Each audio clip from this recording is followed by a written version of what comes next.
दो बड़ी खबर निकल करके आ रही है इस वक्त की। पहली खबर तो यह है कि बाबरी मस्जिद नहीं बनेगी। जी हां, बाबरी नाम की मस्जिद नहीं बनेगी। पहली ये बड़ी खबर निकल करके आ रही है। और दूसरी बड़ी खबर ये आ रही है निकल करके, अभी जो हमारे देश के अंदर SIR हुआ, इसमें हमें अपने कागजों की तलाशी करना पड़ी, कागजों को खंगालना पड़ा। लेकिन वैसे ही अभी एक और प्रोग्राम होने वाला है और उसमें एक बड़े इंपॉर्टेंट यानी महत्वपूर्ण कागज की जरूरत पड़ने वाली है। और वो कागज इस वक्त में बड़े आसानी से बन रहा है और आने वाले वक्त में कहीं ऐसा ना हो ये मुश्किल में बनना शुरू हो जाए और आप कहीं मुश्किल में फंस जाए। ये दो बड़ी खबर निकल करके आ रही हैं और दोनों बातें बताऊंगा। और हुमायूं कबीर का नाम आपने सुना होगा, जो बाबरी मस्जिद की जिन्होंने नींव रखी। उन्होंने ये भी एक अनाउंसमेंट में एक स्टेटमेंट दिया है कि मेरी बात असदुद्दीन ओवैसी साहब की पार्टी AIMIM के साथ गठबंधन होने को तैयार है, मेरी असदुद्दीन ओवैसी साहब से बात हो गई है।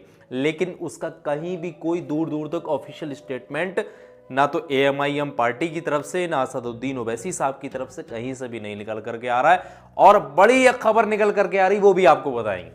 तो ये वीडियो बड़ी खास है, ध्यान से आप लोग समझिएगा। सबसे पहली चीज ये है कि बाबरी मस्जिद जो नाम रखा गया था इस मस्जिद का, सूत्रों के हवाले से खबर ये मिल रही है कि हुमायूं कबीर का भी ये कहना है कि ये बाबरी मस्जिद नहीं बनेगी। मस्जिद तो बनेगी लेकिन इसका नाम बाबरी अब नहीं रखा जाएगा। इस मस्जिद के अंदर बाबर नाम का एक दरवाजा होगा, एक गेट होगा। हालांकि मस्जिद में बहुत सारे एंट्रेंस के गेट होंगे, इसमें सिर्फ एक बाबर नाम का एंट्रेंस का दरवाजा बनाया जाएगा। बाकी इस मस्जिद का नाम बाबरी मस्जिद नहीं होगा। ये साफ साफ पॉलिटिकल स्टंट नजर आ रहा है और किस तरीके से ये मामला है वो भी हम आपको समझाने की कोशिश कर रहे हैं। दूसरी चीज इसको समझिएगा कि जो अभी हमारे देश के अंदर SIR की प्रक्रिया चल रही है, अभी जो संपन्न हुई, आपने भी SIR कराया होगा। तो अब जिस तरीके से आपको मालूम है कि आखिरी बार हमारे देश के अंदर जनगणना 2011 में हुई और अमूमन हर 10 साल के बाद जनगणना होती है।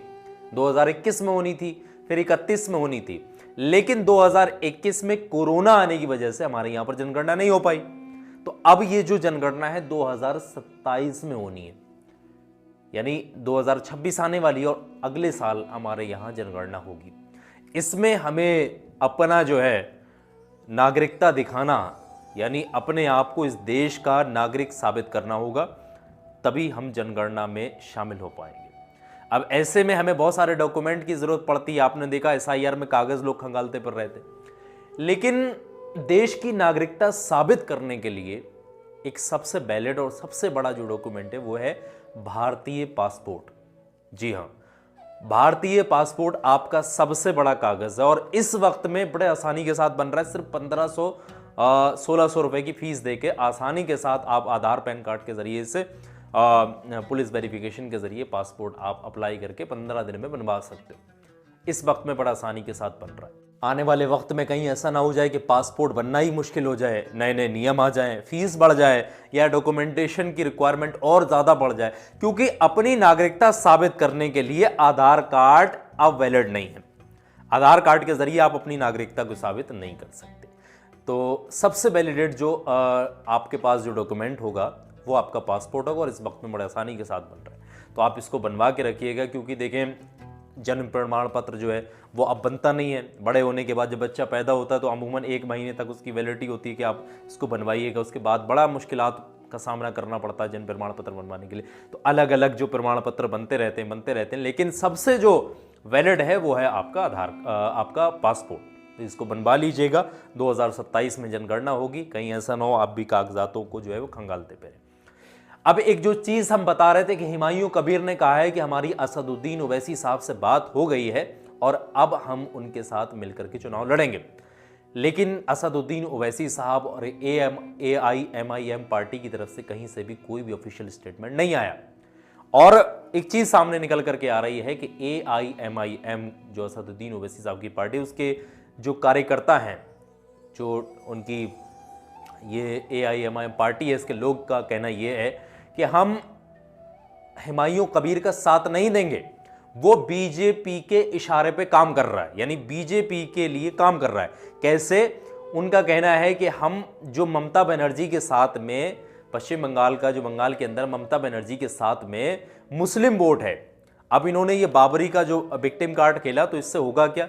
मुस्लिम इनकी तरफ लुभाएगा, मुस्लिम वोट इनको मिलेगा। तो जो ममता बनर्जी की सरकार है उससे, ममता बनर्जी से जो है अगली बार को जो है ममता बनर्जी को मुस्लिम वोट नहीं देगा, तो मुस्लिम वोट ममता बनर्जी से हट जाएगा, ये मुस्लिम वोट को, सारे के सारे वोट को काट लेगा और ममता बनर्जी की सरकार गिरने की उम्मीद हो सकती है।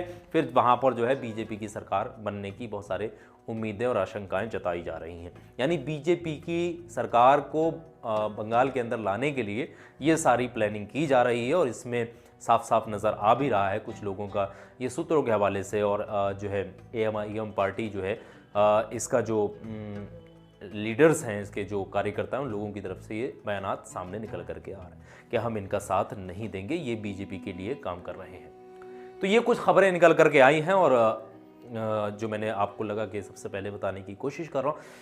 वीडियो को ज़्यादा से ज़्यादा शेयर करिएगा। बाकी आप लोगों की क्या राय है, कमेंट बॉक्स खोला हुआ है, अपनी राय हमें लिख करके भेजिएगा और हमारे चैनल को सब्सक्राइब कर लीजिएगा अगर आप देख रहे हैं यूट्यूब पर और फेसबुक और किसी और सोशल मीडिया पर, तो हमको फॉलो कर लीजिएगा ताकि अच्छी और सच्ची खबरें आप तक पहुंचाने का हम लोग काम करते रहेगा। अपना और अपने परिवार का बहुत सारा ख्याल रखिएगा। मुझे इजाज़त दीजिएगा। अस्सलामु अलैकुम व रहमतुल्लाह।